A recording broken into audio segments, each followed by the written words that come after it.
The t-shirt slogan reads, "If I have to explain, you won't understand." Our marriage had grown toxic and I had had enough of the incessant bickering and arguing. In her mind I had lost my manhood and reminded me of it many times because I no longer possessed a business card that stated, Vice President in charge of plant operations. Management mandated a reduction in force due to budgetary cutbacks and opportunities for employment had been bleak for a man in his middle 50s. She knew it and didn't care.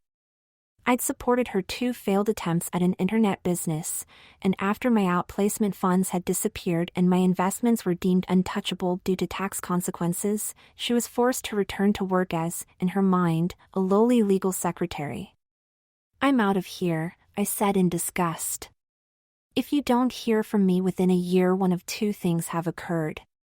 I've either committed suicide or I've found my place. In the meantime, you'll hear from our lawyer. He'll transfer everything to you including my investments, IRA, and pension." "You're joking," she said between roars of laughter. "Watch me," I groaned while fumbling through the closet in search of my soft luggage and motorcycle tank bag. "You're serious," she said as a tear came to her eye. "Yes, I am," I said with ever-growing anger. "I've had enough of you, this place, and this life. All you ever did was to take, and take, and take. It's all yours now and the attorney will make it legal." With the 2 pieces of luggage spread upon the floor, I went into the bedroom closet and selected a sufficient amount of clothing to last 7 days. I'd be traveling light, low drag, no strings, and no attachments.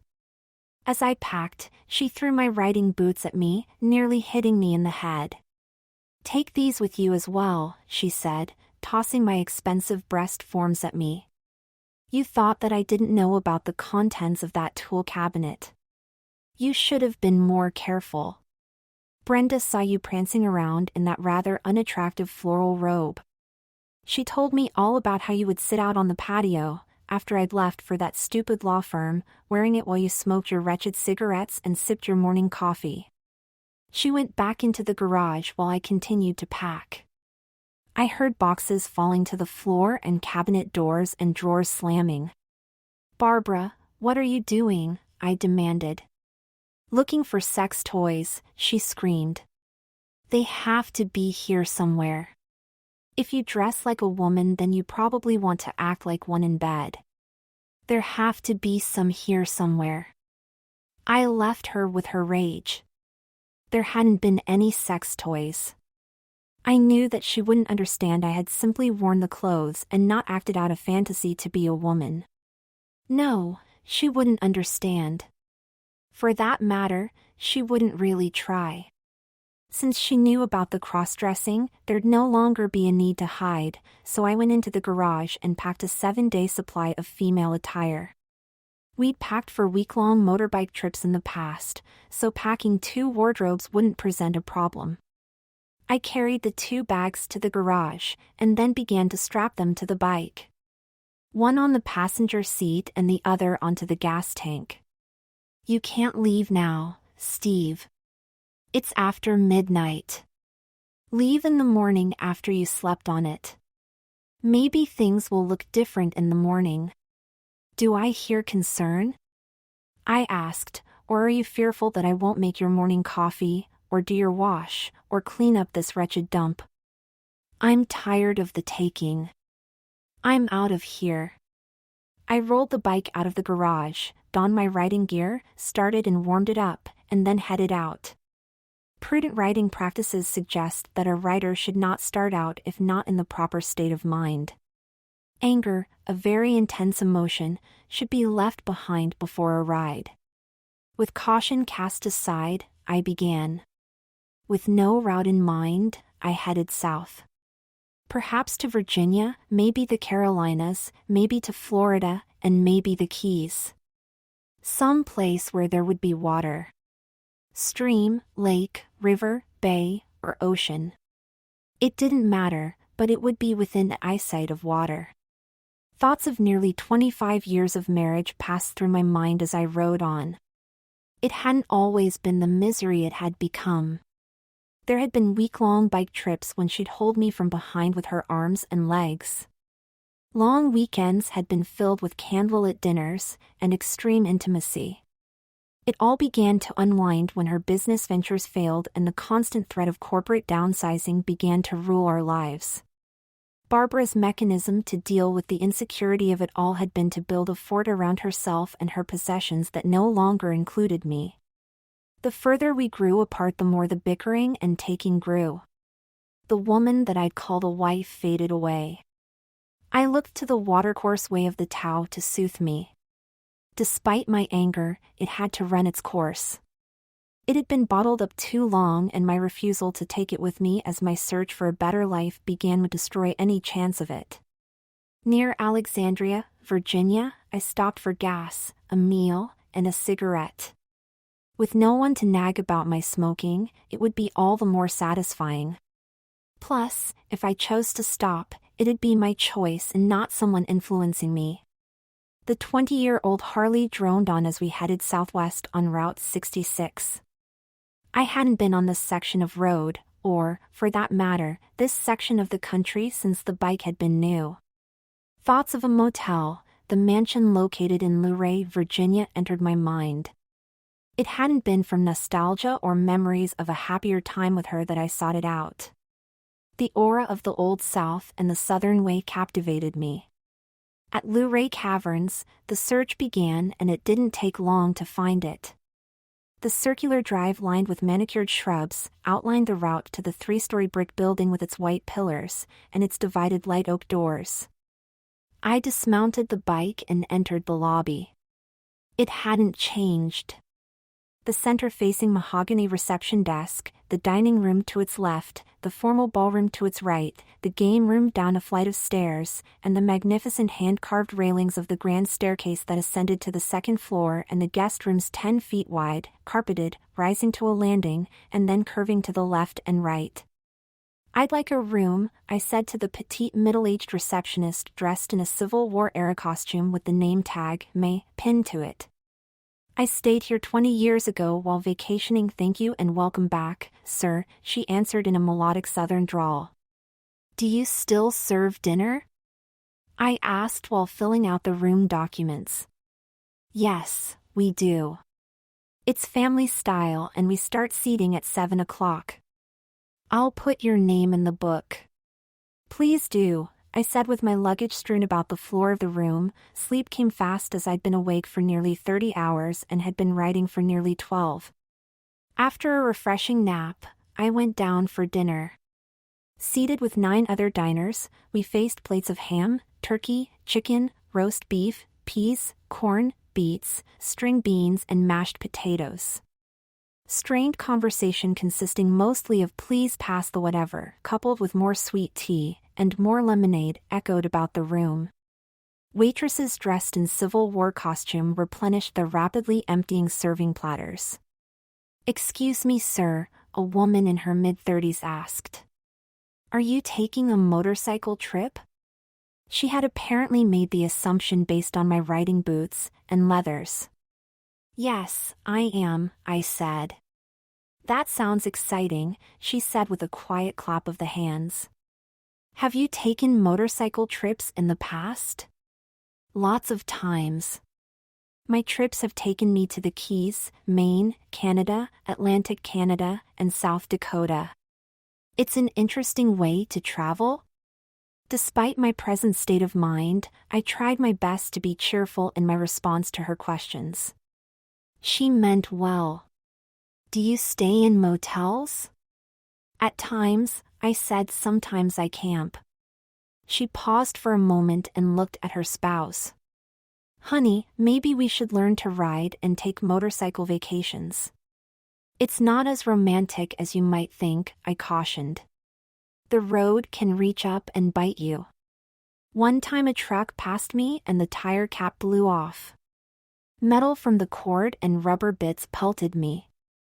I also got caught in a tropical storm and one time had to hide out under a bridge to avoid a tornado, and another time had to ride in the snow. My God.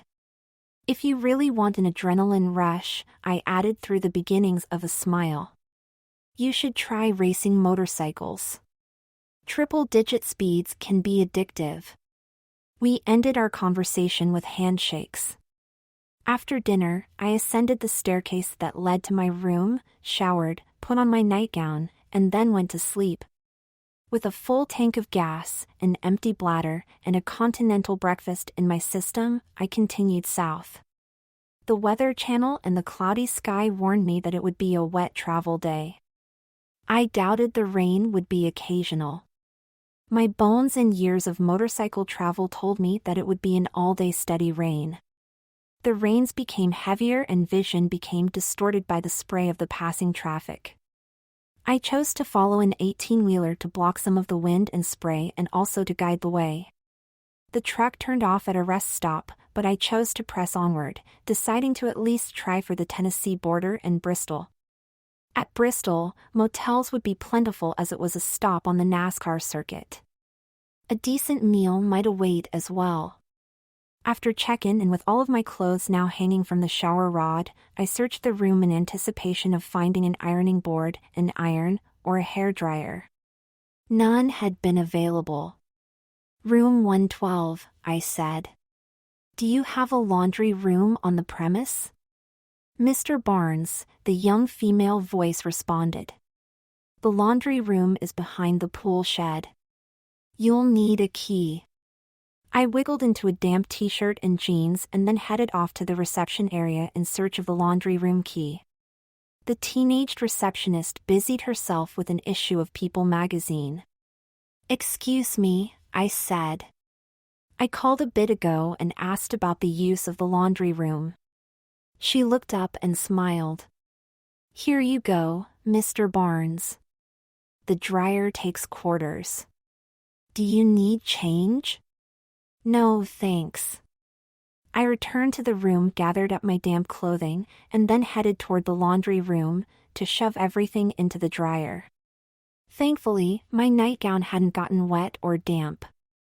I removed my jeans and t-shirt, put on my nightgown, and made an additional trip to the laundry room. A sudden cloudburst once again drenched me. Back in the room, I removed my nightgown, took a hanger from the closet and then hung it over the heating/air conditioning unit to dry. Lack of food and dry clothing caused a chill to run through me. I crawled into bed and covered myself in an attempt to return some heat to my body and attempted sleep. More thoughts of the watercourse way filled my mind. I wanted my life to be stream-like. Ever-flowing, finding the least resistant path, not fighting the relentless flow to a river, to an ocean, to evaporation, to rain, and then back to stream. A never-ending cycle of renewal. I had to learn to forget what I knew and not force things or myself on others. Things had to happen naturally and not through cause. Life had to come from living. The better part of 2 hours had passed since tossing my clothes into the dryer. The nightgown had dried, so I put it on, and then headed off to the laundry room. Tempted to remain in the laundry room to fold them, the cold damp air on my lightly clothed body drove me back to the warmth of the room. With everything folded and repacked with the exception of my writing gear and my nightgown, I once again called the receptionist. "Is there a place to eat that's within walking distance from here?" I asked. "There's Barna's Grill about 1/4 mile from here." "How's the food?" "Glorified racetrack food, if you ask me, but the locals seem to like it." "Thanks." I entered Barna's and made my way to the bar. "What'll you have?" the middle-aged, overweight, cigar-chomping bartender asked. "Budweiser and a menu." A moment or so later, a waitress approached. "Ready to order?" she asked. I glanced at the menu and looked back at her. I took a sip of beer. "I'll have the blackened catfish, hush puppies and coleslaw, please." She jotted down my order on her pad, and then headed toward the kitchen. The bar resembled the inside of a race shop. Autographed dented car parts, welcome race fans banners, and NASCAR sponsor banners hung from the ceiling and walls. Trophies stood alongside bottles of liquor and the beer taps resembled race cars. The waitress served dinner and the bartender offered to refill my beer mug. With a fresh mug of beer, I ate what turned out to be a most excellent meal. The waitress returned to take my plate. "Excuse me," I asked. "The catfish, farm or caught?" "I caught it," the bartender stated, quite proudly. "Outstanding," I said. "It hit the spot." The bartender and waitress took the exchange as an invitation to a conversation. "Where you headed?" "By the way, my name is Hillary and this here is Bill. We own the place." "I'm Steve," I said, while reaching to shake their hands. "I'll bet you get a lot of teasing about that." "Not so much anymore, but we got our fair share a few years ago. Care to hear Bill, Hillary and Monica's story?" I asked. "Sure," Bill said while he smiled at Hillary. "In my former life, my boss, whose name had been Bill, and married to a woman named Hillary, and I had to interview a woman named Monica. Her last name had been close to Lewinsky. Anyway, she shows up for the interview wearing a blue dress. My boss and I look at each other and start laughing. So much so we had to sip coffee to keep from revealing it. We asked her why she left her former job and she comes out with something like it didn't work out. I felt a bit sad because it occurred to me that she might have suffered abuse. We offered her a job and she turned out to be a very dedicated worker. Fate can sometimes be cruel. "We got our share too," Hillary said. "To answer your question, I'm headed for Florida." I decided at that moment that I'd try to make a new life in the Sunshine State. "Did you find work down there, or are you one of those snowbird people?" Hillary asked. "No, I don't have a job waiting for me, and the last thing someone would call me is a snowbird." "Do you have a trade?" Bill asked. "No, not really. I spin a wrench on occasion. If it doesn't work out down there, come back up here. The race and repair shops are always looking for a wrench." "I'll keep that in mind. Listen, thanks for the great meal. I'd better get going so I can get an early start." I paid the bill, and then headed out the door. Back in the room, I went to sleep wondering if Bill and Hillary had found the way. Had he found it in the quiet moment of meditative fishing? Had Hillary found it within the preparation and presentation of meals? Had they been drawn closer to one another due to accompanying fallout of sharing the same first names as infamous people? I awoke to a clear, dry day. Some of the distance that had been lost because of the rain could be regained. It would be uneventful riding with the exception of the Atlanta traffic.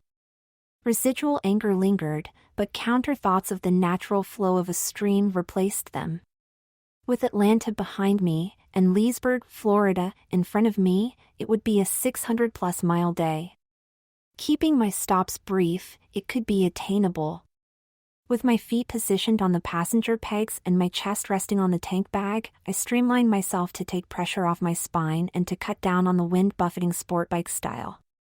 I arrived in Leesburg after just 2 short stops along the way.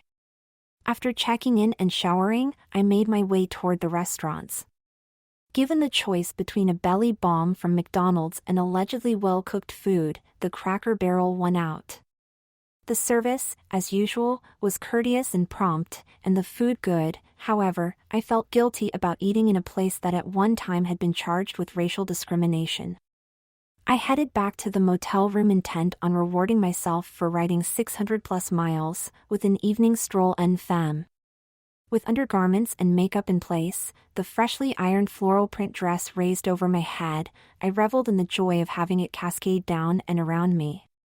My wallet and room key safe within the clutch bag, the dimly lit motel parking lot lay ahead. After sitting on the bike for almost 13 hours, it felt good to be walking in the temperate night air of Central Florida wearing a favorite dress and heels. Despite the reward, sleep escaped me as thoughts of the argument with my wife came to mind. I allowed the taking by giving. If it had gone on any longer, it would have consumed me. The thoughts of the past drove me onward to change my life's way. The following day I poked along through the Everglades on the Tamiami Trail. Airboats, shallow watercraft powered by high-mounted automobile engines connected to enclosed airplane propellers, displayed signs advertising discounted swamp and backwater tours dotted the landscape. After traveling nearly 120 miles, a gas stop loomed. With the bike refueled, I headed inside to pay. The day had grown hot and my fluid level had become a priority, so I purchased 2 bottles of water. "Sir," I said to the proprietor while placing a $20 bill on the counter. "May I use your water hose to wet my shirt and bandana?" "Sure thing, help yourself." "Where are you headed?" "Key West." "You better get a move on if you expect to get there today. Tomorrow is soon enough. I may spend the night in Largo or make the run over the bridges under the stars." After waving off his attempt to hand back the change, I headed toward the bike and the wooden benches to have a seat, wiped my face with the wet bandana, and savored one of the bottles of cold water. With my mind clear of thoughts of the argument and filled with my new life's way, I noticed a 20-something, dark-eyed, raven-haired, bronzed beauty dressed in well-worn riding gear, approaching from the gas pumps. "Excuse me," she said. "You wouldn't happen to have a cigarette?" She and her BMW Airhead Boxer twin looked road-weary. "Did you ride here from Minnesota?" I asked, as I noticed the bike's tags. "Yes." "Good for you," I said, as I looked in her glazed-over eyes, caused by too many miles and lack of sleep. "I have enough money for gas to get me to Key West, but I haven't sufficient funds to buy cigarettes," she said, expressing embarrassment. I handed her my half-smoked pack. "Care for some water?" I asked, pointing to the unopened bottle. "By the way, my name is Steve Barnes." "Sorry," she said after accepting the water and swallowing a mouthful of it. "Mine's Stacy Reynolds." "So, Stacy Reynolds, what has you headed toward Key West?" "I'm a musician, and I'm down for the season. I've 6 months of gigs booked." I glanced over at the bike. "I don't see a musical instrument." "I'm a pianist and a singer." "Really? What type of music do you play?" "Blues, jazz, pop, standards, and classical." "I'll have to look you up and listen to your music." She looked startled. "Are you headed to Key West?" "Yes." "Are you a musician?" "No, I have all I can do to play the radio, let alone an instrument." "I'm headed there to play Ernest Hemingway." "Are you a writer?" she asked with great interest in her voice. "No, I don't write," I sighed. "Key West is a place to go when there's no place else to go." "That sounds sad." "Not really, I'm intent on changing things around, and Key West will be the jump-off point." "Where are you staying?" she asked. "I don't have a place." "I'll look for an apartment when I get there, but you may have to stay here." She looked puzzled, as I gestured to her bike. "Your rear tire is flat." We walked over to her bike, and then I lifted it onto its center stand. The tire had become worn to the cords and it appeared to be leaking through them. "I can't afford a tire." "What am I going to do?" Her emotions breached anger and sadness. "I'll front you the cost of the tire." It occurred to me as I spoke that it sounded like a search for the same approval that permeated my marriage instead of the way. Could helping her and the way be one and the same? "No, you can't give me the money for a tire." "I'll not have it." "What do you intend to do?" "You won't get far on that." "Pay me back when your gigs start." "That's fair," she relented. I walked back to my bike, pulled out my touring handbook, 2 cans of Fix-A-Flat, and then headed back into the store and its pay phone. She had tagged along. Why are you calling a Harley dealer when I own a BMW? It's the closest dealer. How are we going to get there? The tire's still flat, she asked in a slightly panicked voice.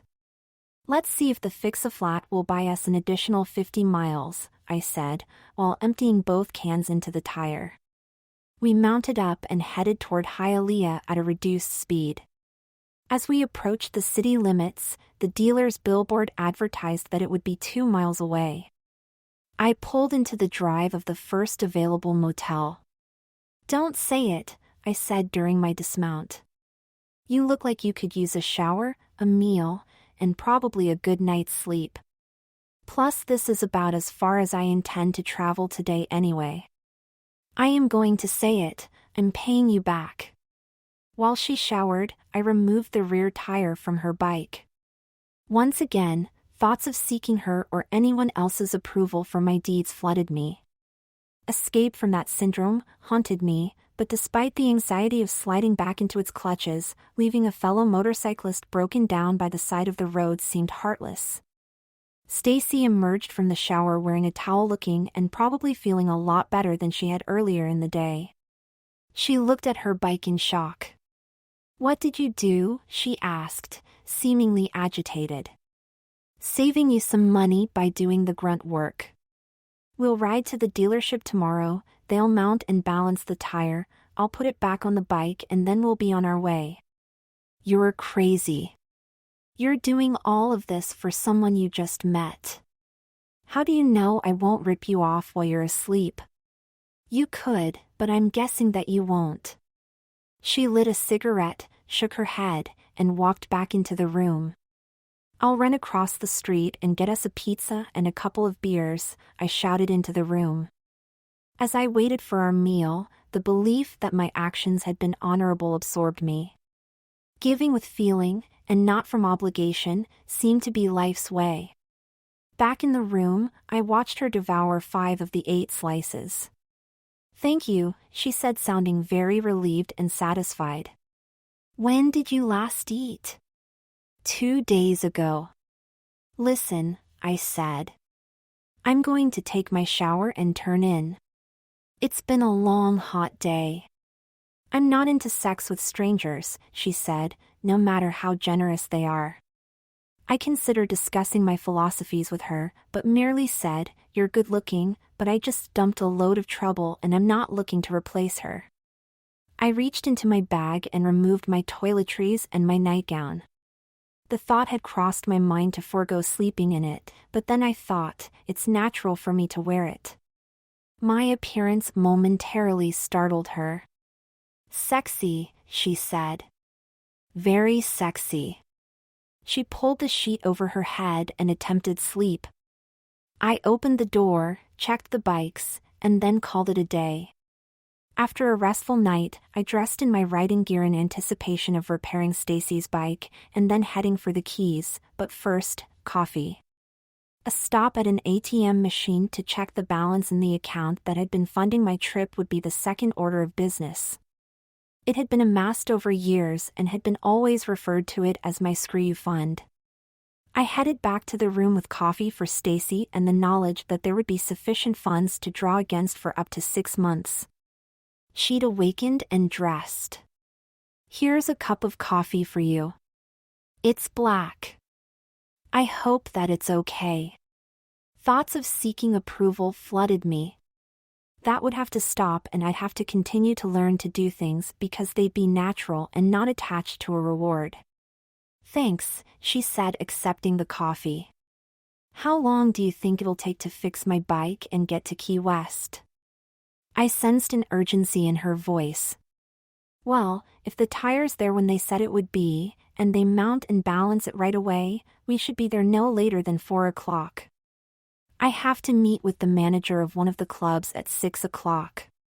It's important that I do so. It may mean additional work. The urgency had become laced with concern. The parts guy said 10 o'clock, so let's get going. Keep your fingers crossed. After a short ride to the dealership, we learned that the tire had arrived and their personnel would perform the service while we waited. While they took care of the tire, I roamed the dealership to learn that it too fit the Harley-Davidson corporate look: sterile, no personality, and no local flavor. Stacy helped herself to an additional cup of coffee. I glanced at the various magazines located in the service area's waiting room and noticed a real estate flyer. I leafed through it and then headed for the payphone. I rejoined Stacy, and then we both headed outside to smoke a cigarette. "What was that all about?" she asked. "I made a call to a real estate agent to try to line up an apartment. The club manager told me that he might have a room for me. I'd have to share it with 2 other musicians." "Sounds good, but if it doesn't work out and mine does?" "No. Absolutely not. You're nice and I'm very thankful for all that you've done, but I'm determined to do this on my own." Something lurked within her, to have fired off such a defensive comment. I decided not to pursue it. We finished our cigarettes, and then went back to the service department to pay for the mounted tire. With Stacy seated on the passenger seat of my bike, I handed her the tire, which she placed on her lap. I mounted, and then we headed back to the motel to install it. With the tire back on her bike and both bikes loaded down with our luggage, we headed for Key West. As we headed out over the bridges, I again thought of the natural cycle of stream, river, ocean, evaporation, and rain. Over and over the cycle played out. Would the ocean help me to evaporate to rain, and then start my life again? Stacy and I took turns leading. I watched how she rode. It seemed mechanical and lacking in a flow. The Zen analogy of the horseman becoming one with the horse came to mind. Thoughts of her music came to mind as well. Did she merely play notes and sing words, or did it come from her heart and soul? We exchanged places midway over the 7-mile bridge. Who was I to comment on her writing and possibly her music? Her style was her style and natural for her. We arrived within our respective time frames and pulled into a motel parking lot to make a proper separation. With helmet in hand, she gave me a hug and a kiss on the cheek. "Good luck," I said. "Maybe I'll catch you in one of the clubs. You better show up. I haven't forgotten that I owe you money. You've got a deal." Stacy headed off to the club manager while I headed to the real estate office. The agent greeted me and the 2 of us went to the apartment. She explained that the building had been a converted motel and that all of the rooms had sufficiently outfitted kitchenettes, tables, chairs, bathrooms, and beds. Linen would be furnished, but it would be my responsibility to launder. Utilities would be included. I accepted it, and then we headed back to the office to sign a lease, write checks, and exchange idle chit-chat. With the short ride to the room behind me and a new life in front of me, I drew a glass of over-chlorinated tap water and then sipped it while savoring my surroundings. My first order of business would be to unpack, shower, dress, and take a stroll. It would be a hike to Old Town and nightlife, but the ocean would be in sight and that's what mattered most. Dressed in a red and gold paisley dress, sandals, and a floppy sun hat, I made my way to the beach. Seated on a bench with the ocean waves breaking against the shore, my thoughts of a new life escaped me to be replaced with thoughts of nothing. It hadn't been meditation, but merely sitting quietly and doing nothing. My suspended state had been broken by the sound of a siren. Not having realized how long I'd sat on the bench, it had grown dark. My body felt refreshed and my mind felt relaxed. I walked back to the room and called it a day. My first priority the next morning would be to grocery shop and then look for mindless employment, perhaps as a grocery clerk, a deckhand on a fishing boat, or cleaning fish in a restaurant. I needed something where management wouldn't care what I wore on any given day. With groceries in hand, I headed toward the room. My path took me past one of the marinas. A help wanted sign had been nailed to one of the posts. I noticed a man working on one of the boats and headed toward him. "Excuse me," I said. "Is the position still available?" He looked toward me. "It's not a job for a wa. What do you know about boat engines?" The floral print halter dress, sandals and floppy sun hat startled him momentarily. "I can spin a wrench, if that's what you're asking." "Can you repair antique boat engines?" he asked. "I've got to get that old wooden boat docked over there running by tomorrow." Gesturing toward the boat that appeared to date back to the late 1920s or early 30s. "Tell you what. If I get it going, is the job mine?" "You'll work for nothing?" he asked. "What if you get it running, and I don't hire you?"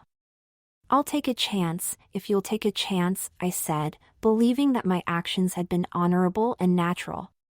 "Go ahead. The tools are in the shed. You going to work in that outfit?" "Clothes are clothes. Suit yourself. Do you have a cooler or something that I can put this in?" I waved my groceries in his direction.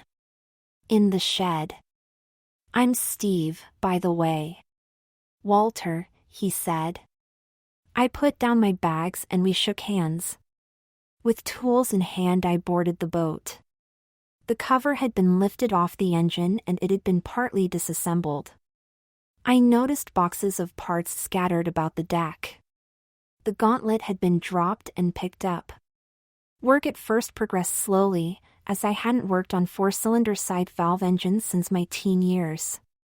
Without the benefit of a shop manual or the source of the engine, I relied on generic knowledge, which hopefully hadn't left me.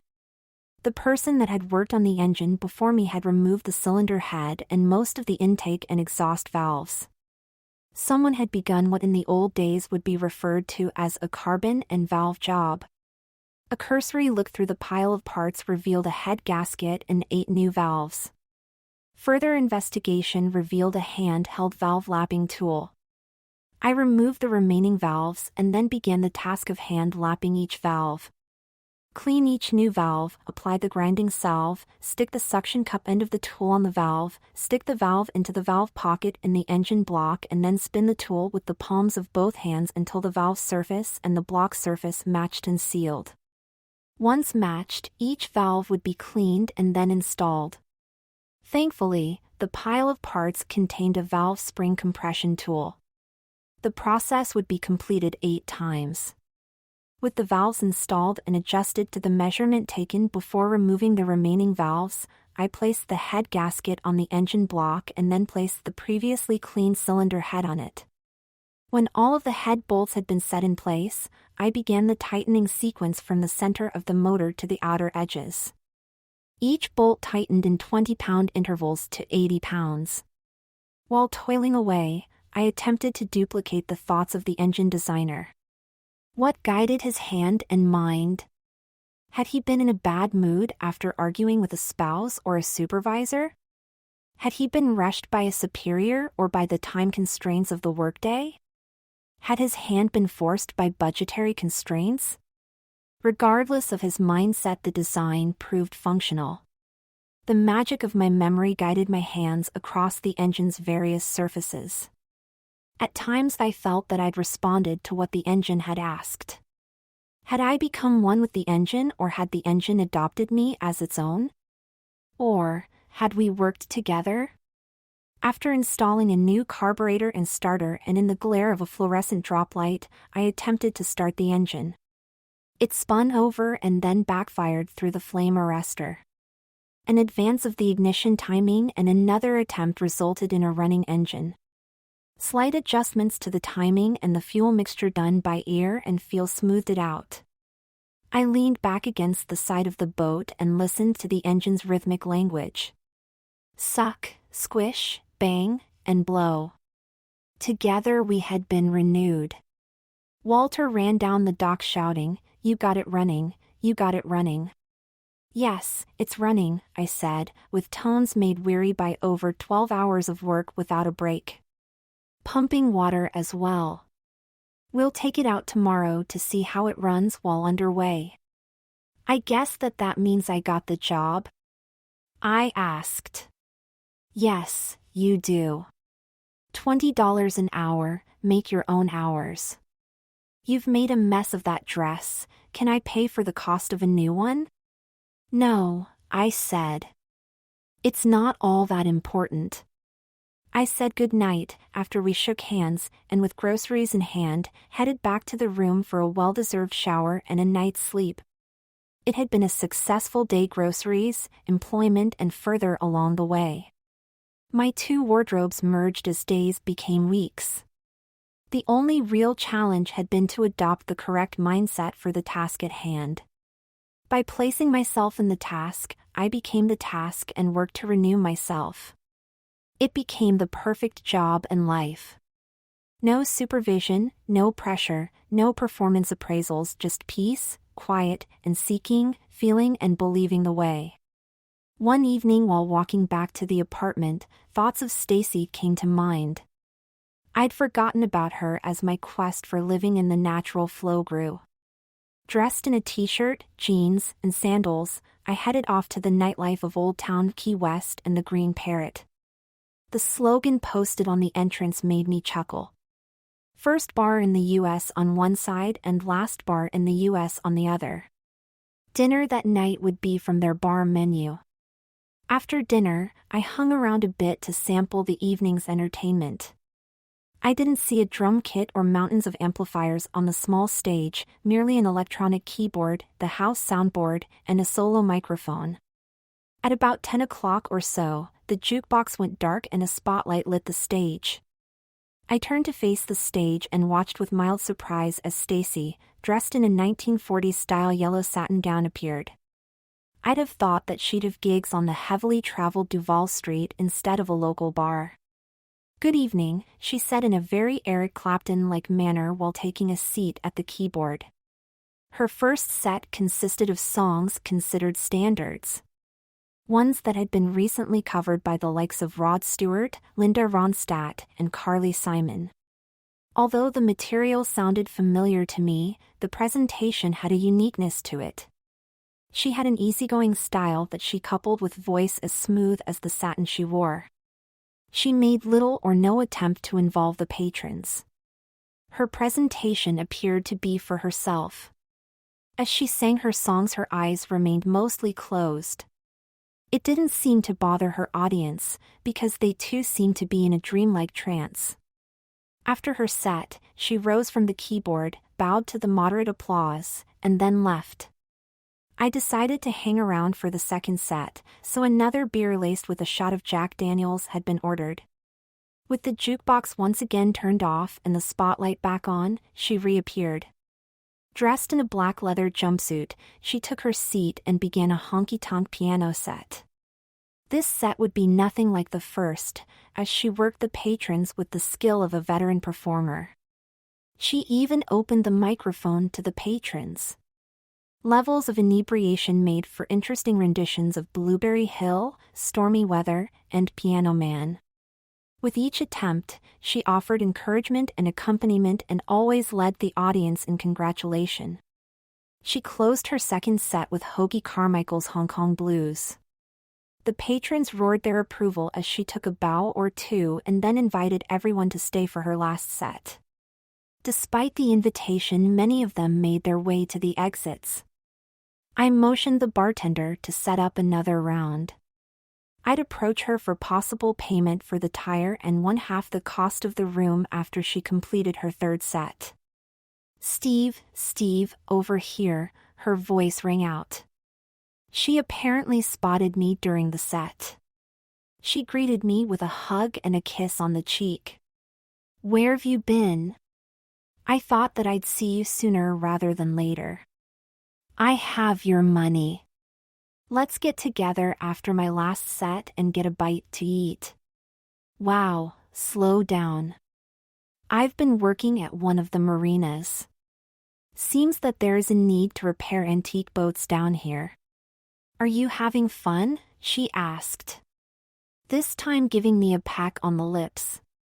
"Yes, I am, but apparently not as much as you are." News got around town that I start slow and demure and then let her rip. Most people come for the second set. Do I dare ask what the third set is like? I lit her cigarette. It's a mix of the first two. I changed the pacing a bit. It makes the people that stay settle down a bit. I try to send them home smiling and mellow. I'll be back, it's time for my set. She blew me a kiss as she headed toward the stage, and her keyboard midway through her third set she started to play a riff. Folks, I'd like to tell you a story about a person that I met during my trip here from Minnesota. I had no money, no charge cards, and a flat tire. With no questions or demands, he fronted me cigarettes, dinner, a room for the night, and the cost of the tire. Plus he did most of the repair work himself. Tonight is the first time that I've seen him since my arrival, and I'd like to publicly thank him. Steve, stand up and take a bow.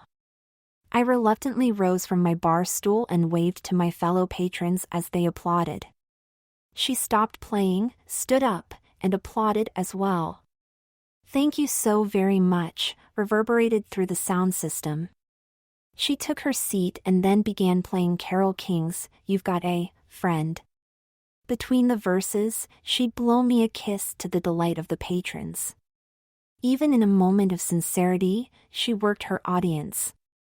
After the song, the patrons turned to me and applauded. What would you like me to play, Steve? She asked as the audience urged me on. I wrote a note on a napkin with a pen supplied by the bartender, who in turn gave it to one of the waitresses who delivered it. She looked at it and sighed. Are you sure it's kind of a sad song? I nodded. She then began to play What's Become of the Broken-Hearted. When the song ended, she addressed the patrons. Would you like me to try and cheer him up? Her question received applause. She began playing Love is Like a Heat Wave. The intensity in her playing and singing surpassed what had gone before and did not go unnoticed. Cheers and applause greeted the end of the song. Everyone knew that she had asked me to make love. She ended the set with Don't Smoke in Bed. After the set, she approached me, put her arms around my neck, and kissed me with a passion that I'd not felt in a long time. I returned her passion with mine. Let's get something to eat, she said, after our kiss. I'd better not. It's going to be a long day tomorrow. I've got to get a boat done. How about you coming over to the apartment tomorrow evening? I'll fix dinner for us, and then you can come back here and do your gig. I play at Kelly's Caribbean Bar and Grill tomorrow, but it doesn't start until 10 o'clock. After dinner, you can join me. Maybe. Let's have dinner, and then see what happens. I handed her my address on a napkin, we kissed, and then went our separate ways. After a day filled with rewiring running lights, I headed back to the apartment, having purchased a fresh-caught mahi-mahi and vegetables. As I prepared dinner, I thought of the Tao and references to food and the pain that a plant had to endure while another species ate it. We, as an eating society, caused wars and other distortions to the nature of things. It saddened me momentarily, but there wouldn't be much that I could do to try to change that order of things. The fish would be broiled when Stacy arrived. While waiting, I showered, shaved, and then put on a royal blue cocktail dress that had been recently bought. Before leaving the bath, I checked my appearance. It pleased me much more now than when my reflection wore men's suits, dockers, Oxford shirts, and blazers. Near 6 o'clock, Stacy arrived. Well, she said in mild surprise. I guess that it's more than a nightgown thing. It's a lot more than a nightgown thing. Do you want to talk about it? She said while taking a seat at the table. Sure, I said. But the real question is, do you want to hear about it? I wouldn't have asked if I didn't want to. I'll give you the short version, I said. I simply got to the point where I couldn't live my former life any longer. I hated what I'd become. On the surface, I'd been successful, up until downsizing. Great job, administrative assistant, company car, country club membership, wife, big house, cars, motorcycles, and timeshares. It all fell apart when the money stopped rolling in. The bickering between my wife and I became constant. Everything became my fault. Add to that, I couldn't look myself in the eye when I looked in the mirror. I started to believe my wife when she started to call me a failure. That doesn't explain the cross-dressing. I tried to become someone else. I tried the ponytail and the beard, but still saw the person that I grew to hate. I spoke without making eye contact. So you decided to cross-dress, and now you like yourself? I wish that it was as simple as that. I'm still waiting, she said with concern and encouragement. I started reading the works of Alan Watts. The Way of Zen, Tao, the Watercourse Way, and Taoism, Way Beyond Seeking, I said, as I began broiling the fish. So Zen and Tao caused you to start cross-dressing? She asked through laughter. No, not at all, I said defensively. Years ago, back in my college days, I dated a theater major. We'd arranged to have dinner after a production. While I waited for the performance to end, I looked around the costume storage room. An ornate Elizabethan costume caught my eye. My girlfriend asked if I would like to try it on. Thinking nothing of it, I agreed. She helped me put it on and said I looked good in it. After looking at myself in the mirror, I agreed. You're still not telling me how all of this fits together. With the thought of that cross-dressing incident and memories of that pleasing image, I went out and bought a complete outfit. Skin out, if you will. While I spoke, we took our seats at the table and began to eat our meal. With practice, I achieved a level of skill, and when I looked in the mirror, I liked what I saw. Over my life, I continued to dress off and on with the need to dress growing after I lost my job. The failure that I felt and presumed everyone else saw had disappeared. The more guilt about failure that I felt, the more and more I cross-dressed. At the same time, the more of Zen and Tao that I read led me to the point that I had to connect the person that I hated and the person that I created. You met both people. Well, I like them both, she said with a warm, inviting smile. I don't, so I'm working to be a whole person. Somewhere between what you see now and what you saw a couple of months ago will be the comfortable me. I try to emulate a stream and not fight what I feel and believe. I guess that this battle you fight explains the song that you requested last night, she said, expressing concern. Thank you for sharing. One day I'll share my story. I'd like that, I said, returning her affectionate smile with mine. We quietly dined on the simple meal of fish, vegetables, and breadsticks. Thank you for dinner, but I have to get going. I have to be at Kelly's by 8 o'clock. I'm opening for a touring band, so I have to go over my material with their manager. Will you be coming to the show? There'll be a cover, so I'll leave a pass at the door. Consider wearing something less formal though, she said, as she walked through the apartment doorway. See you later, I said, laughing. At 10 o'clock I appeared at the door of Kelly's. You're holding a pass for Steve Barnes? I asked. The bouncer/doorman looked in his book and then waved me past the line of patrons awaiting their turn at the door. He hadn't batted an eye at my appearance. With the anything-goes attitude of Key West, I'd been just another guy dressed in a skirt and blouse. With no seats available, I found a place along the wall after ordering one of the house beers laced with Jack Daniels. The master of ceremonies introduced Stacy to polite applause. She then began her 45-minute set. It had been nothing like what I experienced at the Green Parrot. No costume changes, no audience engagement. Workmanlike. familiar tunes. Contemporary, pop, standards. She ended her set with the theme from Hill Street Blues and moderate applause.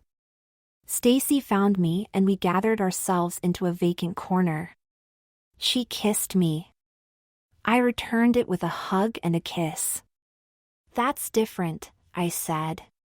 "I can't do my act when I open for other bands, especially touring bands. When I play at the Howard Johnsons, you will see an entirely different act." "Really?" I said with surprise.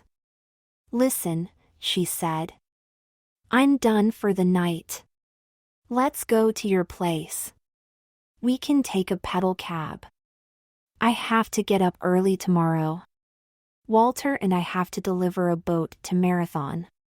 We'll be on the water most of the day. You don't mind if I spend the night, do you? I only have the one bed." "I know," she said through a wry smile. When we arrived at the apartment, we took turns using the bath. I returned wearing my nightgown. "You won't be needing that," she said as she swept back the bed sheet to reveal her magnificent inviting bronze body. Our lovemaking, awkward at first, became filled with intense passion, and it seemed that we couldn't stop pleasuring each other. We pushed ourselves to complete exhaustion, yet neither one of us could stop holding one another. It had been as if we ever let go, one, or both of us, would vanish. At first light, I awoke, showered, and then headed off to the marina to meet Walter. I would pilot the Antique while Walter followed behind in another customer boat. We'd drive back in Walter's truck. After starting and untying the boat, I headed out while Walter pulled up to the gas dock. We'd meet up and he'd take the lead while underway. As I waited for Walter to catch up, thoughts of natural and man-made power came to mind. When boats had been powered by wind, sailors became one with it and had been subject to its fancy. So too with the tides. They sailed with them and not counter. The wheel of the power boat that received my hands could go counter to wind and tide, therefore, making it receptive to the adverse actions of wind and tide. I shut off the engine and allowed the boat to drift. Without the sound of the engine, I listened to the sound of the water against the sides of the boat. Gentle interference as the water surrounded the boat. While I drifted along with the tide, I watched as the sea birds used the air currents to propel them to their next meal. The sound of their wings disturbed the silence as they occasionally flapped their wings to move to the next pocket of air. Time and space ceased to exist while we drifted. My tranquil state became interrupted by the sound of Walter's voice. "Steve," he shouted through the boat's PA system. "Are you okay? Is there something wrong with the boat?" "No," I yelled while restarting the boat. "What kept you?" He motioned me to fall in behind him and travel along in his wake. While complying with his instructions, I realized that nature's way would be broken. Thoughts of limitations possessed me as we journeyed to Marathon. To name things would be to limit them. The more adjectives used, the more things become limited.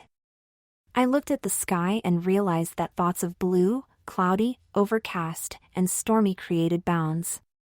If thoughts of Stacy included words like talented, sexy, goddess, bronze, or beauty, then she too would be limited and caged. So too, the overall clad me, and the evening gown clad me had limits. Strip away everything and there stood Steve. Even the names Steve or Stacy or Walter became limits and bounds. As I navigated the boat into the Marathon Marina's boat slip, the way became more apparent.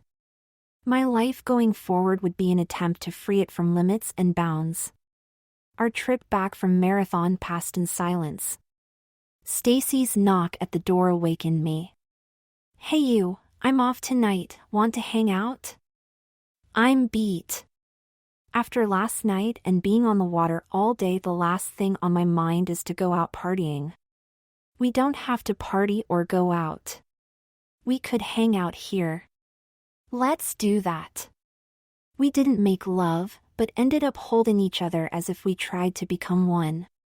No food, no drink, no cigarettes. Sitting quietly, doing nothing. We awoke the next morning refreshed. I headed to the marina while she headed to her shared room to work on new material. After spending nearly 7 hours on a motor, I headed over to Sloppy Joe's to catch the remainder of Stacy's 3 to 7 o'clock gig. While Stacy played the Peanuts song, the barmaid served me an ice water with a beer back. She ended her set by playing the Layla piano riff. She greeted me at the bar with a hug and kiss, which I gladly returned. "Since we're both here, why don't we eat?" she said. "My treat." "Sounds good to me." She looked at me, and then laughed. "What's so funny?" I asked. "I had an idea for a set and wanted to run it past you." "That's funny?" I asked. "Your sets are ever-changing. Why would you need my help?" "I want to add you to my act." "That would be a bad idea. I can't sing, dance, or play a musical instrument." "What would I do? Walk out with a toolbox and bang on it with a hammer?" "No," she said, laughing. "My idea is for you to come out while I perform a song, dressed in an incredibly sexy gown, and then take a seat on the piano like the old Burt Bacharach and Angie Dickinson Martini and Rossi commercials." I fell back against the bar and dropped my head. Unsure of how to react to her request, my initial thoughts had been to lash out in anger and accuse her of using me as the butt of a joke. At the same time, she'd asked for help. If this action would be a step along the way, it would be a bizarre one. "Do I have to give you an answer now?" I mumbled. "You'll think about doing it?" she asked tentatively. "I don't know," I said as rose to leave. I walked out of Sloppy Joe's, ignoring her shouts of "Wait, please wait." As I headed back to my apartment thinking that my attempts at a new life free of bounds had been fragile, I detoured to the ocean to search beyond where ocean meets sky for the reason for my mixed reaction to her request. It occurred to me that my struggle with her request had been caused by limits and adjectives. The longer I clung to joining the two persons within me, the longer it took to join them. Understanding that there had been pleasure in my pain caused me to believe that holding things could spoil them. I'd have to let go. "Steve, could we talk?" Stacy asked when she found me at my apartment. "What about?" "Can I tell you something about me?" she asked, as I nodded. "My battle stems from believing that people want to consume me. I felt like that when you offered to help me. I thought that you'd be like everyone else, but you're not. At times I feel that you're so self-absorbed that the last thing that you'd want is me, and then there's other times when I want you to consume me." She began sobbing uncontrollably and fumbled her pack of cigarettes to the ground. I picked one up, lit it, and handed it to her. She drew deeply against it. When I started to play the piano, my parents and teachers took my life away. I lived by the relentless tick of the metronome. Everything had been planned. They wanted me to go to Juilliard and give recitals at Carnegie Hall. Scale practice in the morning followed by the endless classes in classical music study. My only relief came from sneaking off to play at parties and the occasional club. The pressure became so intense that I had a breakdown. So, I ran away. I borrowed a friend's bike and left my parents' charge cards behind. I didn't want them to find me. I looked deep into her tear-filled walnut-colored eyes. The hardest thing in life is to let go. If you can do that, everything in life will unfold before you. I spend every moment struggling to let go. It's easy to say, but so hard to do. If you are willing, we could work together to let go. We held each other as we did when we made love. Time and space ceased to exist. Stacy spent the night in my bed, while I spent it in a wooden chair. I watched her sleep. It had been a restless one filled with the demons that drove her to what she defined as an independent life free from what she termed consumption. My night had been filled with thoughts of my next move. I recalled my words to my wife when I left her. If you don't hear from me within a year, I've either committed suicide or found my way. Suicide represented defeat, but finding my way represented hard work. I'd worked long and hard for others, yet never worked hard for myself. With new resolve and determination, I'd let go. You're awake, I said as I watched her shake off her restless sleep with arm and leg stretches. She said between the stretches. When do rehearsals start? What? She asked through residual signs of sleep. When do we start rehearsals for your set? I asked in matter-of-fact tones. You'll do it? She asked, as she sat up in bed with the bed sheet covering her breasts. I'll give it a try. You'll be fine. If it works out the way I intend, it'll be easy. Well then, where, and when? I'll arrange it with the Howard Johnson's entertainment manager to use the piano in the ballroom. It's only used on Saturdays, so we'll have a day to rehearse. You won't need that much. Meet me in the ballroom at 8 o'clock tonight. She hopped out of bed and hugged and kissed me. We dressed and went our separate ways. I left the marina and headed toward the Howard Johnsons. She'd already arrived, and upon my entrance, she stopped her practice. She'd been playing I Go to Rio. We hugged each other. Okay, this is how it will happen, she said. You'll be standing off to the side, out of sight.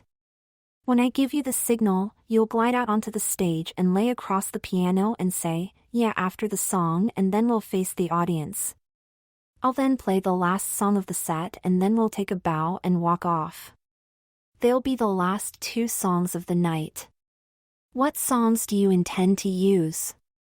Could it be a surprise? I nodded. The signal would be she throwing her head back and looking at the ceiling. We tried it a number of times and it seemed to work to her satisfaction. No songs had been played, just scales and fills. Do I have your permission to pick a costume? She asked cautiously. Sure, I said. I spent the day of the performance wrestling with the ignition system of a mid-1930s ski boat and thoughts of the show. Without a talented bone in my body, visions of tripping and falling on my face while walking to the piano filled me. I headed over to the hotel and arrived at 6 o'clock thinking that this event would be another step along the way. Good, you're here, she said, as I walked into the ballroom. Meet Ginny. She's the makeup artist for the Key West Drama Festival. She'll do your makeup and help you with your costume. Don't worry, you'll be great, she said after a quick embrace. I followed Ginny into a storeroom and took a seat in the makeshift dressing room. A Merlot-colored chiffon dress hung from the door and I presumed it to be the costume. As I sat in the chair wearing my briefs, Ginny began work. She glued bits of rubber on parts of my face and injected saline in others. The applications seemed endless. The work ended with the placement of a mid-back, loosely curled, raven-colored wig. Let's get you dressed, it's getting late. She'd spent the better part of 3 hours working on my face. I couldn't imagine what had been done. Stand up. I have to put this waist cincher and this padded bra on you. Put these stockings and heels on while I get your jewelry. She returned with rhinestones. Earrings, rings, and a bracelet to be worn over black satin gloves, an ankle bracelet over the black fishnet stockings, a 3-rowed necklace, and a tiara. I imagine myself glowing in the dark or at the very least blinding the audience. Put your hand on my shoulder to steady yourself and then step into the dress. It's extra long, so you'd better practice walking in it. You'll have to pick up the front a bit so you don't trip over the hem. I moved about the confines of the room without incident. You're ready, knock 'em dead. As she spoke, Stacy entered the room wearing a black sequin gown.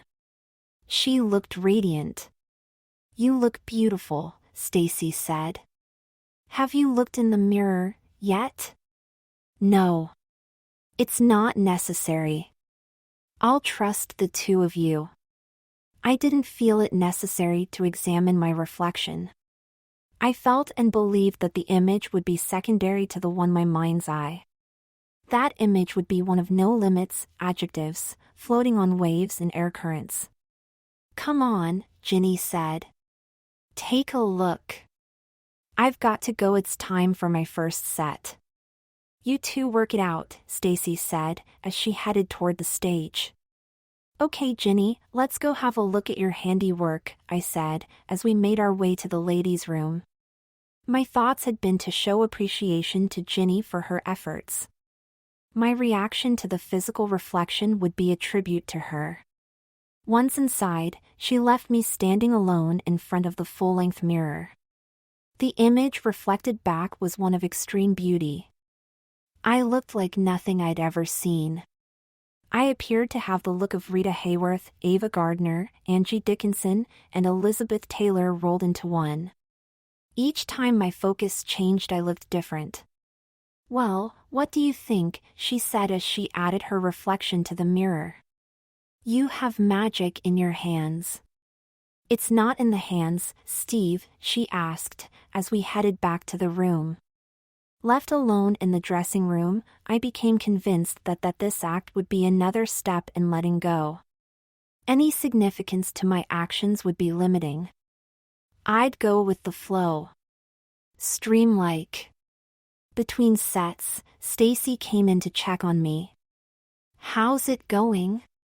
You're not too uncomfortable?" "No," I said quietly.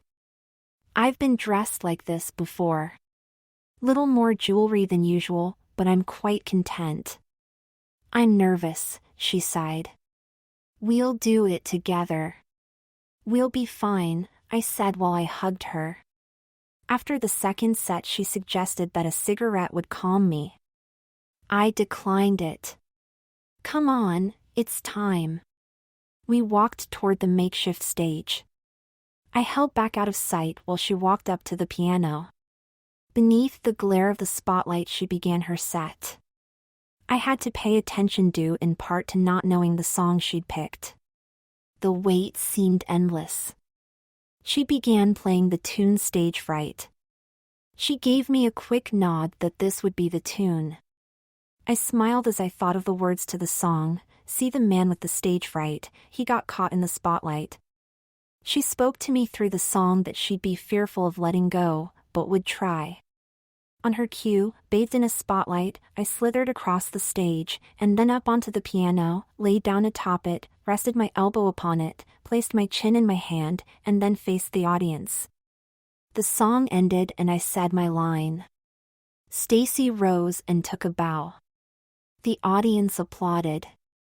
She began playing the Bertolt Brecht, Kurtwell, Alabama song made famous by the Doors, the last tune of the set. When it ended, we both took bows and headed off. The audience's applause signaled one more song and she obliged. I stood off to the side as she sang Bridge Over Troubled Water. She took her final bows, and then headed off stage to greet me with an incredible hug and kiss. "Thank you so much," she said between kisses and hugs. "By the way," I said, "the Doors do a better version of the Alabama song." She punched me lightly, and then kissed me again.